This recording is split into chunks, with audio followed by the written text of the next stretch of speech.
Hello, and welcome to the Student Organization Success Series on social media. Thank you for joining us for the third video of our Student Organization Success Summer Series. I am Gwen Fox-Stump. I'm the Associate Director for Student Life in the Center for Student Involvement.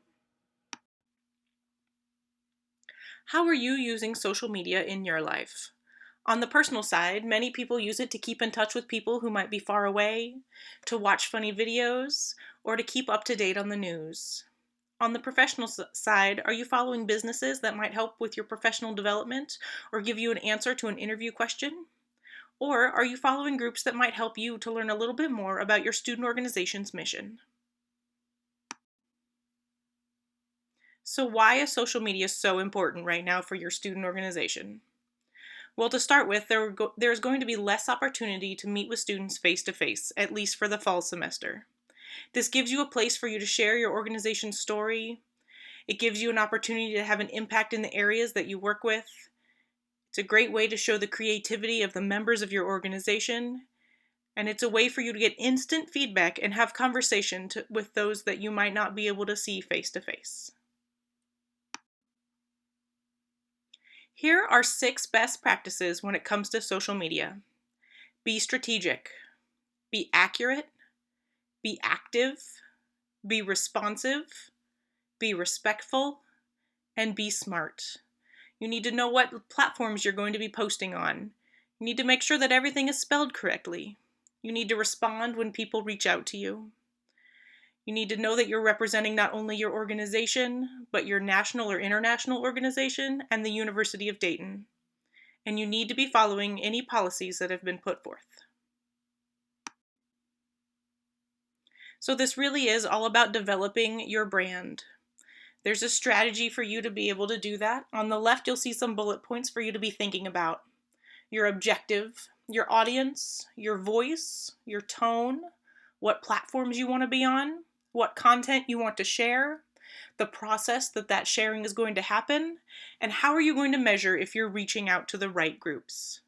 On the right, you'll see a chart from socialmediaexplorer.com. It's all surrounding the social media brand voice of your organization.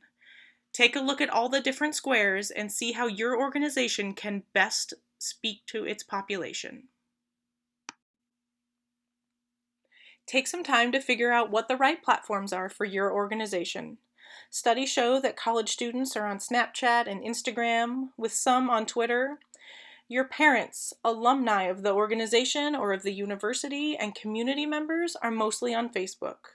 Figure out who you want to be speaking with and what voice you're going to be using. The voice is your student organization's personality. Are you lively, positive, funny, or professional? Think about the content you want to be sharing. Just posting photos will only take you so far. People want to watch a story of what happens in your organization or learn a little bit more about what goes on and how you are fulfilling your purpose. Are you a part of an awareness campaign? This is your opportunity to share. Just because you might have an elected or appointed social media manager for your student organization does not mean that it is only their job. Your whole group needs to get together to talk about your organization's purpose and build your strategy from there. Make sure that your social media presence fully represents your student organization's purpose and mission. Your membership needs to be active. They need to be sharing posts, retweeting, or reposting. Everyone has their own circle of friends, and your message can go far if everyone is involved.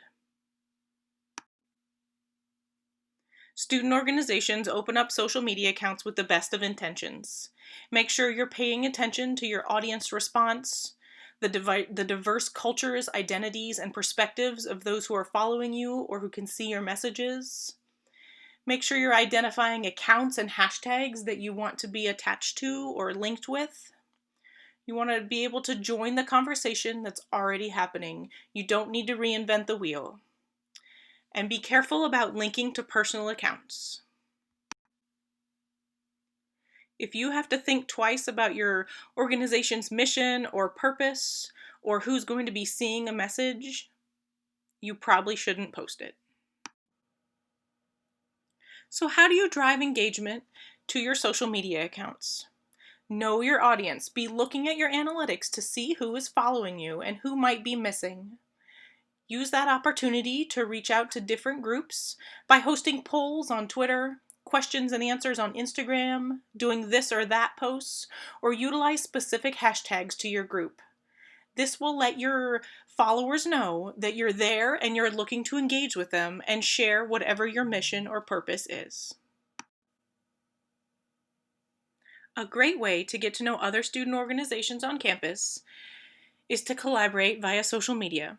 Can you share a hashtag holiday with another group? Does your group's mission or purpose have a month? Are you focused on wellness or cancer awareness? Use that to start a collaboration with other groups and maybe borrow or share some of their followers. Tag the University of Dayton accounts to let their followers know about your events.